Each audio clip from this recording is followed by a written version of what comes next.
Welcome to the Coffee with Phil and Jim podcast.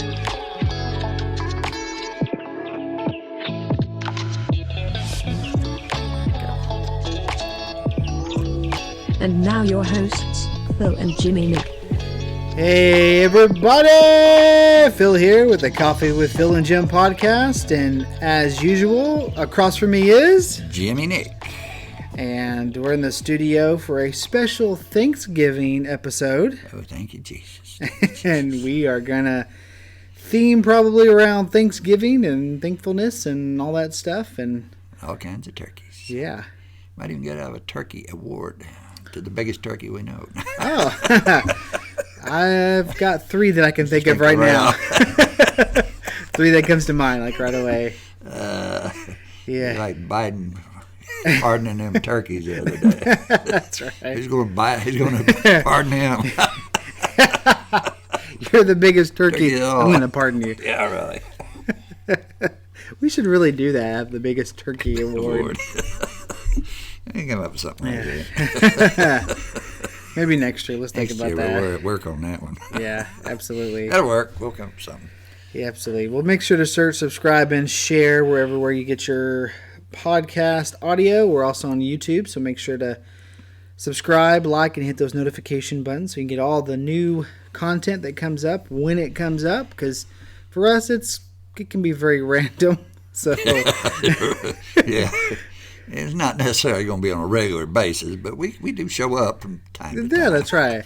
Well, like today, I thought we were supposed to be at 2, and I was sitting at home, and Jimmy, he texted me, "Hey, are you around?" I'm like, "Oh," I thought it was 2. I looked back at our text messages, and it was like, "Oh, yeah, it is 1."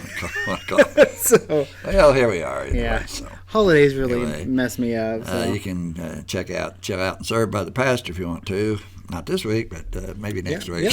Yep. chilloutandserve.com. Right, it's a good one. They're always good, so and they're very you can learn quite a lot from those. Yeah, make sure to check those out for sure. Talking about thankfulness, thinking about Thanksgiving, family, all those things. What is probably the most memorable Thanksgiving that you have? Man, I ain't got one. I don't know. They kind of run together when you start thinking about it in that terms. I mean, there's a lot of times that certain people showed up that you weren't expecting, during the year. Yeah. You hadn't seen in a long time. They showed up on Thanksgiving. That always made it special. When you did have special family show up and everything, people you'd missed for a while. Yeah. It was a blessing to see them, and a lot of those that I'm talking about now aren't even here anymore. So okay, it was a blessing to see them at that time. So I just think mainly it's about when we get together as a group and as a family and share with each other, because a lot of people are separated during the year, and then they can only come together at certain times of the year. Sure, unfortunately, the country we live in, everybody lives elsewhere. Sure, yeah. Basically different states and everything. So you try to get everybody together sometimes, that may be very hard to do. Yeah. So, but fortunately, Thanksgiving's one of those where people are willing to travel and come and visit their relatives, and relatives don't last forever, So yeah, that's true. They disappear, and they disappear in a hurry sometimes. So yeah, it's good to get out and enjoy them. Be thankful to God that you have a family. Yeah, and that especially if you have a loving family that cares about you and really wants to be a part of your life and everything. So it's something that to be shared. I mean, the food's always good. I'm never going to complain about the food. Yeah, it's always good. So, and that's a great joy of theirs too. Yeah. So we're blessed. I feel I'm blessed. I've got 2 dinners. Got one tonight, and then I got one tomorrow. So it takes care of both days. Yeah, so. there you go. Right. Double the turkey and double the ham. Yeah. I hope there's plenty of mashed potatoes. I like mashed potatoes and gravy too. Yeah. You like the white gravy or brown gravy? I like the brown gravy. At Thanksgiving, it's brown gravy. Yes. Yeah. White gravy is other times of year. Right. My chicken fried steak. Yes. Yeah. Yes. But turkey time, let's bring out the brown gravy. Yeah, I agree with that. It's good stuff. What about you? What's your most memorable? Well, I'm the same. They all kind of mix together, and just so many years of Thanksgivings and stuff like that. But November's November's very, for me, kind of special and kind of hard at the same time because, like, some of the most memorable Thanksgivings I ever had, especially growing up as a kid, was with my dad. And my dad's he's been gone a few years now, and so we get around in November, and like November 2nd is his birthday, or his earthly birthday. And then the 8th is my birthday. And then you got two of my kids have birthdays in November, that type of stuff. But then you got Thanksgiving and then Christmas and stuff. So, I think about my dad a lot, usually around Thanksgiving, because it seemed like Thanksgiving was a time of getting together. There were certain things that you always knew that was going to happen. We were always going to watch football. Right.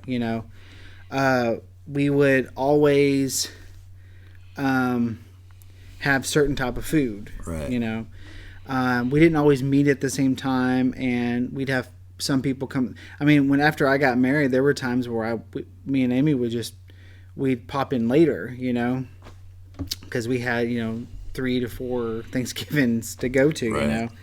And so I think about my dad and just the memories I had with him around Thanksgiving time. And my dad, he was just fun to be around and talk, and he was definitely a people person, and I'd imagine that's kind of where I get my people silliness from, because he was that way. He could go up to a stranger and just be silly and make that connection, and yeah, the next thing you know, they're they can good buds, be hanging out. Yeah. So I think about that, and just a lot of the memories of that, and I'm thankful for the time I did have with my dad. And most thankful for his salvation, for God saving him, Amen. So even through all the troubles that were going on for so many years. Well, I was been just sitting there thinking back over the years. I remember as a kid, we'd go to my grandparents, all my aunts and uncles and everybody would go there for Thanksgiving, and they'd cook this huge meal, and had the main table, and then you had the kids' table and all this stuff. Yeah. And then afterwards, all of our cousins and stuff would go out and play football the rest of the afternoon and everything, and just have a wonderful time, And that was a good experience. That was something. Because everybody got together. They all came there, to be there. Yeah. On Thanksgiving and Christmas, in fact. So. Yeah, it's a good time to be together. Holidays are very stressful anyways, though. Just going out to Walmart even last night. I put our Christmas lights up last night, and even having to go to Walmart to get clips and things like that. And it is crazy just crazy how things are. Especially nowadays, I guess. There's a lot of rudeness and stuff in the world, and lack of customer service and stuff. Oh, you wouldn't? They don't wait on you? That's right. Yeah, I know. When I have a bad attitude and I'm at self-checkout, checking my stuff out, it's like... well, I had to use it this morning. I went in there. I was there early this morning, around there 8 o'clock, because I figured you get in there about that and get in and get out, because I had to go back later to pick up one item, and it was real busy then. I imagine it's going to be this evening. Mm-hmm. People getting stuff for tomorrow's food. Yeah. A lot of that going down. Then Fridays, Yeah. You know what Friday Black is? Friday. Black Friday. So yeah. I was in there, and I go down there. There's one cashier, aisle 7, open, as usual.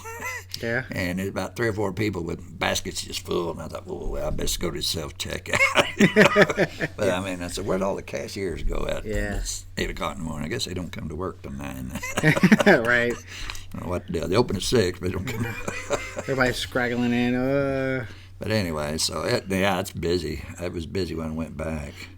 So yeah, it's crazy. Holidays are so stressful and stuff. But it's nice to sit down with some folks and stuff, and just relax and eat and talk and take naps, and that was another thing I remember growing up was I had my mom and dad were divorced, and mom's side of the family is Hispanic, and so and then dad's side of the family, everybody had their family stuff. Yeah. So it was just kind of the nuclear family there or whatever.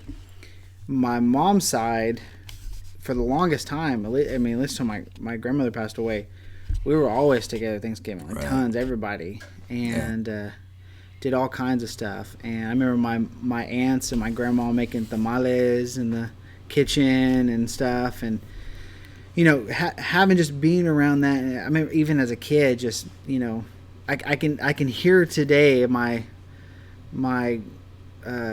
grandpa yelling at us to stay in or stay out of the house because we're always going in and out. But yeah, and you get older, and I've got kids now. I got little kids and teenagers and that type of stuff. But this year we're actually just going to get together with some church family that doesn't have family, and we're just going to host Thanksgiving and get together. I got a dinner tonight and one tomorrow, and then Saturday I got a birthday party for Charity. Okay. She has a birthday. Turns 9. 9 years old. 9 years old already. Is it be at Chuck E. Cheese or at the house? Yeah, it's going to be at the house. Chuck E. Cheese would be all right for me. It's been a while since I've been to one of those. I was showing my daughters the Chuck E. Cheese before it was Chuck E. Cheese, the Showbiz Pizza. Showbiz. And I was showing the animatronics and stuff, and yeah, it was very creepy. It still is. But. Yes, yeah. Yeah. It's been a long time since I've been to one of those. No, and that was a kid's birthday party, but it's been several years ago. So yeah. It wouldn't be a bad place to go, I guess. Yeah, we just had we just celebrated Josie's birthday. She turned 4, and man, 4 years old. I know. Already? Yeah. Oh, man, they grow up. Yeah. They start growing up on you, don't they? Oh, I know. She's such a sweetie anyway, though. Yeah, it's crazy because she has such a vocabulary, and she'll be sitting there or whatever playing, and she'll be playing with her little figures and whatever, and she'll go. They'll be talking back and forth, and and mommy say, "Oh, that's fantastic," and she's playing back and forth, so she's she's a trip. And then Nora is turning 15 on Friday. 15, huh? So yeah, right. that's I feel really old now. All right. 15, yeah. It's about time for that appointment I have to make when I'm very old. Well, between 15 and next year, you'll start doing this when this driver's license. Oh yes, we've already been talking about that. That's scary thought, isn't it? Yes. Put your kid out there in the car. Now I know what my parents felt like. When I'm getting my license and wanting to drive and all that stuff, it's like, Well, they got a different set of rules with them for nowadays and back when. That's true. We started. They can't have hardly anybody in the car, like one person or something like that. Yeah, for a period of 6 months or a year or something. Like that. And yeah. there's something about. Is there a time limit as late as they can drive or something like that? Yeah, I think there's a curfew or something. You could only do it if you got a job or something. that would give you an excuse to be outside out on the road, I think. Yep. Something like that. But back in our day, it just, you got the permit at 15 and a half and got your license at 16 and boom, you're out. You're down the road. Right, and you loaded up a car with all your friends and took off. Yeah. Especially old drive-in movies, man. 4 or 5 in the trunk, Sneak them in. Sneak them in. Yeah. That would, hey. It worked. I wonder if they checked that. We used to do that in high school. We have off-campus lunch. We used to sneak off freshmen and stuff in our trunks and stuff. So I almost called it the boot. The boot? Yeah. The boot. Watched too many British movies, haven't you? It's in the boot. We were watching. I woke up this morning and we ended up watching Bluey. So with Josie. Like Ringo starred in one movie. It wasn't a book, it was a book. A book. Give me the book. Oh, man. English can't speak English. What's wrong with them people? The book. The book. The book. The book. Crazy stuff. Yeah. I don't know. Thinking about Thanksgiving. I get it. Thinking about Thanksgiving.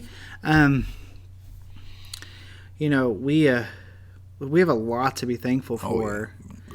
And, you know, especially when we look around the world and things that people are going through and, you know, other people's lives, you know, we have it good. Right. We have it really good. I mean, the fact that we know that as far as right now, you know, we're going to eat Thanksgiving dinner the next couple of days, you know. Some people out there, they don't know where their next meal's coming from. Yeah. You know? And they don't have access to clean water. You know, they have to walk several long distance and bring it back. And, you know, we take so many things for granted as to what we have to what a lot of people in most of the world don't have. Yeah. And I think that we need to show more gratitude for that. Besides that, we're saved. We're Christians. Yeah. Well, we got eternal life through Jesus Christ. We got the greatest gift, Thanksgiving gift to be thankful for. That's Christ right. Jesus from what he did on that cross for us. Yeah. And that's, you know, if we can't sit and give thanks to God for that, you know. Yeah. And then you think about, like I said, what we have in the United States, if you got $1 in your pocket, you're something like 90-some percent, 90-some percent richer than most people. Or Yeah. something like that. That's true. Then 90-some percent of the people in the world, we have more than they do. So if I'd ever get that out right. Anyway. No, I get what you're saying, and it's very it can be very eye opening when you look at other cultures in the world, and even people in our own backyard, like the homeless and stuff. You know, there's been an uptick of homeless around here in this area, and it's everywhere. It seems like. Yeah. It seems like COVID did something. I don't know what it did, but I don't know it.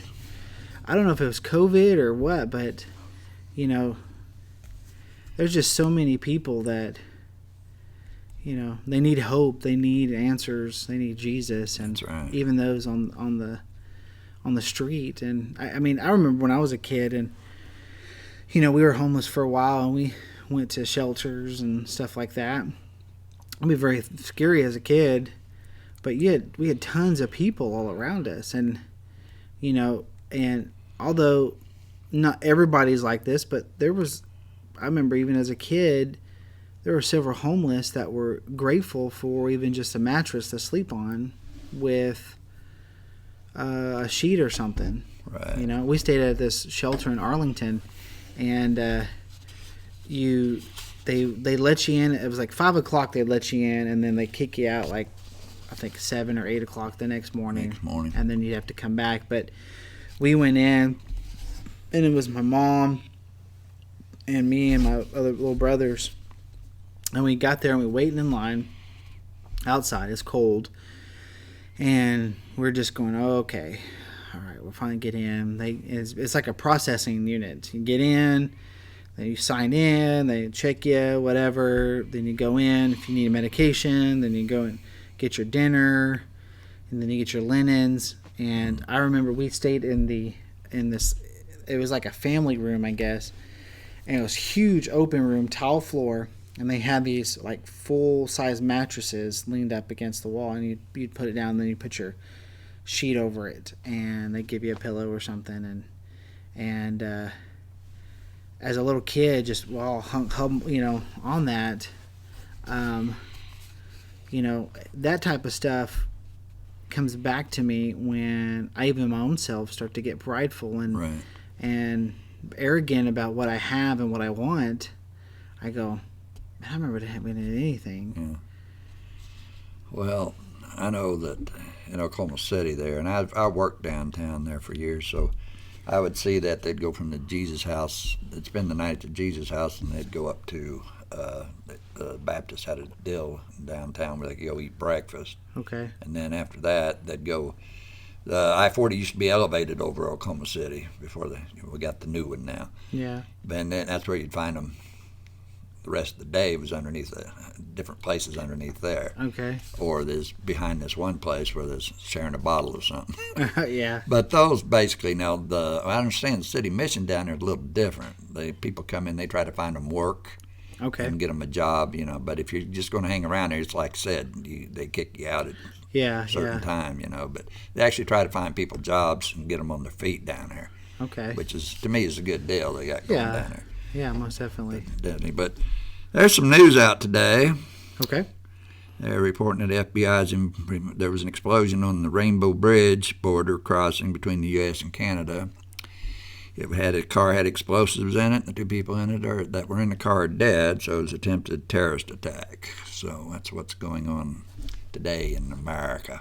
And it probably won't be the last of them, I got a feeling here, because with what's going on in Israel, there seems to be spreading to ours, and we don't know who came across that southern border either. So this may not be the last of it. It may just be the beginning of something. Well, yeah. Well, you think about that, even that too. It's grateful that we're not dealing with that personally right now. Right. I mean, obviously as a nation and things like that, it's happening. And think about how many things have happened that you don't hear about. Right. But that we can sit here, you and I, in comfortable chairs and a nice roof over our head to record a podcast. Right. That's I am thankful for that. And it gives, I guess, a perspective that otherwise. Yeah. Well, nobody's immune from it. You take Oklahoma City; they had the Murrah building explosion, Mm-hmm. and around the country, it's happened off and on throughout for years here. Something going down, and the number of killings and shootings that's going on anymore, mass shootings, and stuff is ridiculous. What's going on in this country? Now, if you don't say that's a need for Christ Jesus, I don't know what is. We don't get rid of the guns. Guns don't pull their own trigger. Right. It takes a human being behind that gun. So basically, that's the problem in the United States, is there's no value in life in this country anymore. Mm. They don't value life as much as that. You see that through abortion. If we truly had a true value in life in this country, there would be no abortions, period. Sure. So that says what this standard of life in the United States, even though we have all these good things, we don't put any value on the human life in itself. We value things. I'd say Americans value a whole lot of things. They're like the old American dream. Right. That's always been a starter homes, and then you build up to the big fancy one. And you got the 2 cars and 2.5 kids. I don't know how you have a half kid. Yeah, that's right. Maybe the pet. Yeah. Maybe your dog or cat or something like that. But anyway, the American dream and that big climbing the corporate ladder and all that kind of stuff, and put all the value in that. But we don't put no value in helping one another, loving one another. Yeah. And you can see that not only, sadly, in the general population, but you're also seeing it in a lot of churches too in the United States. And they become very closed off and very self-centered in a lot of ways, and you really don't see a lot of Jesus Christ going out there anymore. I think it was in Alabama the other day, or Georgia, the one that all those churches left the United. Different congregations left the United Church, Methodist Church. Methodist Church. They all dropped out of that because of their dealings on homosexuality there. Mm-hmm. So it's a sad state we're in, and there's a lot that can be overcome. Now, we can't have an effect on what's going on in the church across the street or the one up the street here or in Alabama or in place else, but we can have an effect on the one we're in. Mm-hmm. And that's being a local body of believers. What we got to do is just give them the truth, period, straight out. And, they'll either accept it or they won't. But that's what it comes down to. It's giving them the Bible as it is, the truth. And get away from all these other things where you got people saying this, not all the Bible's true. They're picking and choosing what they want to believe anymore out of scriptures, Sure, yeah. I don't know how you could say, well, I'm for this, but I'm against that. And no, I don't believe this because it doesn't suit what I want to do. And that's basically it. They pick and choose what they want to believe and what they don't want to believe. And Say, well, that's false. Well, if that's false, what do you believe? Maybe what you believe is false. Yeah. If it's either all true or it's all false. There's not a mix in there. It's all God or not. Yeah, there's so much confusion in the world, of what being a believer is, what truth is, what church is, all that stuff, and a great work by Satan, Well, it's an attack on the Bible itself. If you can get people to, not to believe it, and it's working, obviously, because a lot of them, and that God just loves us so much, He's not going to let anybody go to hell, would He? That's the question. Who would say that? Satan. Yeah, just twisting it like He did in the garden. Right. Yeah. Basically that. Well, if He loves somebody else so much, He's not going to let anybody go to hell, would He? And that's a lot of a question. A lot of people out there believe that, though. Yeah. Yeah, it's amazing too how many people out there, and even in America, even in Oklahoma, and even in El Reno. I mean, where we're at, how many people have never heard about Jesus Christ? Yeah, it's crazy, isn't it? I mean, because we on this end think, oh, well, everybody heard of God and Jesus, and say, well, maybe God, maybe they've heard that, maybe they've watched a movie, but as far as Jesus Christ, our Savior, I've come across people that don't know anything about it. Well, it's because they've never been churched, or never been to church, or if they did, they went very little. Well, and the church hasn't told them. That's true. Yeah. Nobody's told them. See, we get to this point where church is the end game, and it's not. It's not. And so, like, even back in the 50s and 40s and 50s and 60s, where you would invite people to church, and that's where they would get saved, and they did. People did, and people still do, but we don't see that in New Testament church. No, it's more of a kind of a social deal, Yeah. Go and go to church with us this weekend, Well, and it becomes so crazy that there's so much church hopping. Right. We find that with teenagers that there's so much church hopping because it depends on what's fun at the moment. What they have. Yeah. And so, we've even got guests at our church, youth events from other churches. And so we go, hey, how's it going? Da-da-da. And then you find out, oh, yeah, no, they're saved. They're actually a member of this church over here.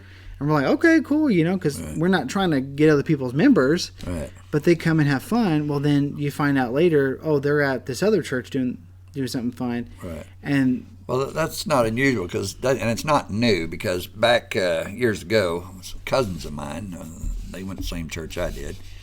But that church I went to had a softball team. Right. And they'd play softball during that period of time. Well, in the wintertime, they didn't have a basketball team, but there was another one over there on Villa over there and had a basketball team. So they'd go over there in the wintertime so they could play basketball. Yeah. So that's what people do, Yeah. And they don't understand that connection's supposed to be with that one church. We're part of this body. Right. I mean, when you came in and became a member of this, you've been baptized into this body here, this body of local believers here. Mm-hmm. So when you get up and just church hop, yeah, I don't know. Because maybe the entertainment level has gone so far up, and churches. They've got to be entertained. A lot of people if they don't have some kind of entertainment there, kids are the worst about it, I think, in a lot of ways, because. Well, I'll go tonight because they're doing this and this, but then the next week, well, I won't go, because they're not having any. Yeah. So if it's all depends on how much fun you're going to have, then you're there for the wrong reason anyway. Right. So. Well, even society as a whole, the people we have devices in our hands all the time as a living illustration of how always be entertained and focused. I remember when we first. A while back, way back, when we started taking phones up in youth. So when you come in the youth house, we have a bucket over there. You put your phone in there, and no phones while we're in here. Right. And I remember, there were a few that were just, it was like a crackhead coming off crack. It was like they were twitching, and their finger, like literally they would start moving their fingers, or they kept putting their hands in their pocket like they're gonna grab their phone, and it wasn't there. And that type of stuff. So I mean, it's I know adults that way, and so Right. you get this idea of entertainment and all that stuff, and so also there's a principle too that, and this works for especially for churches. How you win them is how you got to keep them, Right. and then that doesn't last because you have this more. You want more, and some people church hop because of that, because of a preference based going into a church. Oh, I like the kids program, or I like the music, or like this, and that's how. And then there's a slight change that gets made, and then they go, oh, well, it's not like it was before. I'm going to go to this other church, which has a total different set of beliefs, but maybe a better kids program, for instance, or something, and so, and then you get passed around so much, and you may be faithful in the sense that you attend, but you still don't really know what you believe. Right. And Well, you come for the wrong reasons. yeah, And they try to make it fun, everything about fun and entertaining kids, or even grown-ups, like I said, because they throw rock shows and stuff, or especially these bigger churches, mega churches around here, right. Friday night rock and roll deal, Jesus music. But I ain't got to complain about that. It's just that the smoke and the lights and all that stuff. And that's, Well, think about it too. For the entertainment purposes, we can have fun as believers. We have fun as a church. Right. We have fun things. We have fun activities. We have all that stuff. Right. But that should be a byproduct to why we're there. Right. And so not the main. right, that shouldn't be the main thing, and only showing up because of certain whatever's going on, and that makes it difficult. But the entertainment is, people that come in, they get so bombarded with the entertainment, whatever entertainment. I mean, that's broad because it can literally be anything. I mean, you can have a church that plays only hymns, but have something else that's entertaining, and so it doesn't matter. But whatever is entertaining, and they come in, or preference driven, which is really bad because then you're coming into a church with your expectation instead of what Jesus' expectation is. My question, because I've been thinking about that, because the Gaither band, I think, is supposed to be here or coming here or been here, I don't know, over in the city here. Oh, yeah. And anyway, my question is, do people go to that to worship God, or do they go there just to be entertained? Yeah. Are they there to entertain them, or are they there to actually worship God? Because they get paid a hefty sum to do those things, So, is it more entertainment, or is it actually worship? Yeah. So That's a good question. So out of that, I think people go to be entertained. Yeah. And they get into the music, and of course the light shows and the smoke and all that mirrors and everything that's going on around there. Well, you take a flip of let's take those examples that you've given. You take Gaither, right? And so you get the quartets, and you got the, turn your radio on and let the music take control. That whatever. And see, I know a little old school. And then you have some of the newer stuff like a Elevation Worship, or even someone like a Chris Tomlin or whatever. Right. And you have these two musical groups. Now, music in church has been a battle forever. Right. And so this idea of entertainment, we have to be careful, even just using these as an illustration, we have to be careful on our preferences. Right. Because, we look at music, for instance, and it should be God honoring and all those stuff that we know it should be. That. So, like you're saying, do people go to a Gaither concert or a Chris Tomlin concert for entertainment, or for worship, or for whatever? Now, I've heard Christian musicians, I've heard on both sides say things like, hey, this is not worship music we're doing. That we're not doing worship. This is just good positive music. It talks about Jesus or whatever, but it's not worshipful music. Right. I've heard artists and groups say that before. I've also heard groups say, we're gonna have worship. this is not a concert; it's actually worship. We went to a concert the other day, or I say concert. We went to a show the other day, probably a few months ago, and it was this group from out of Colorado. But they didn't say it was a concert. They said, we're just going to come and we're going to worship. We're going to sing and we're going to worship. And so, that was the thrust. It wasn't a concert. It doesn't mean that people weren't entertained or that type of stuff. And they got good music, but for that worship. So whatever if it's music, if it's programs, if it's whatever else, how the preferences kick in that, and even as church members, we lose focus of what our purpose is. Right. Doing that, Like Gaither, a lot of times has Mark Lowry with him, and mm-hmm. So he's funny. You got a comedy act going on in the middle of this, and everything. So it's basically mainly entertainment. Right. I'd have to say. Oh, he's written some pretty good songs. So yeah. So. Well, and there's these comedians out there, now that are Christians, and they do. What's his name? Tim Hawkins. Tim Hawkins. He's this Christian comedian, musician, familiar. Or whatever, and he does these funny things, and he goes to churches and does that, and whatever, and that's cool. That's a separate thing. How about them two old boys from Oklahoma City? They made they're in a movie here too. I was trying to think of that. I see their skits and stuff. They do skits all the time. Oh, the skit guys, yeah. Yeah, the skit guys. Yeah. They actually, they're being funny, but they always always comes around to they're making a point with it. Right. They have some kind of message in there. With that. Because they came out with that camp movie. Yeah, that's what I was talking about. Yes.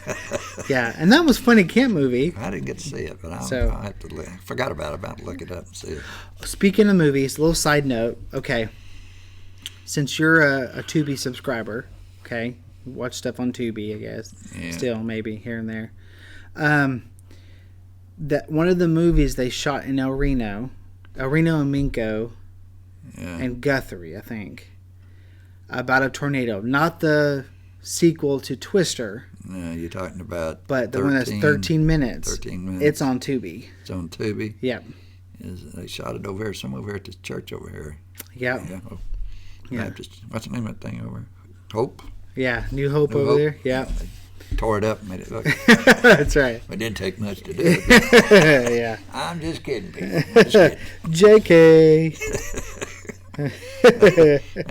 It's they've been filming a lot of them. I understand they got some more they may be working on coming here too.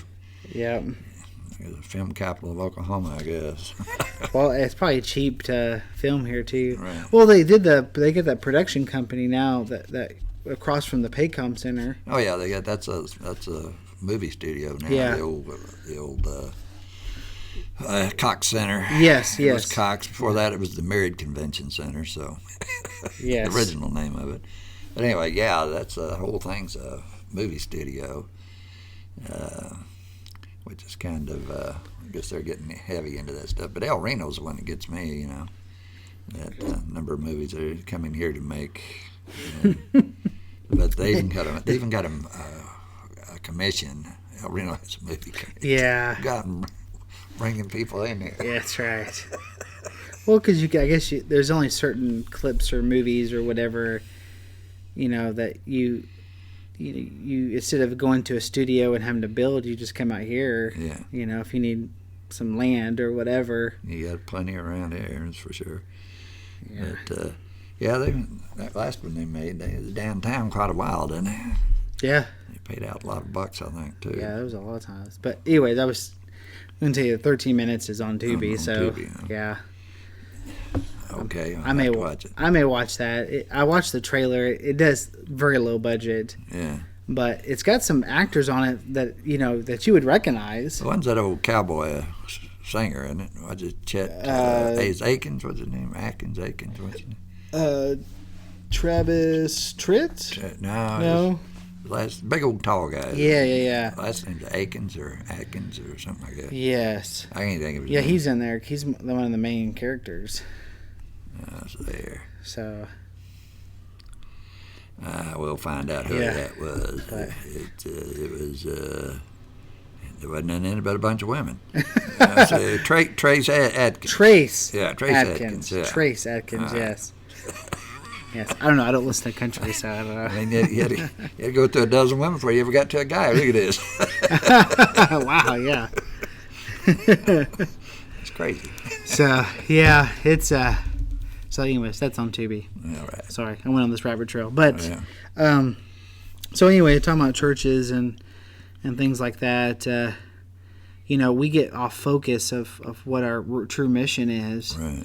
and then we get so wrapped up in all these books that are written about how to operate church, Right.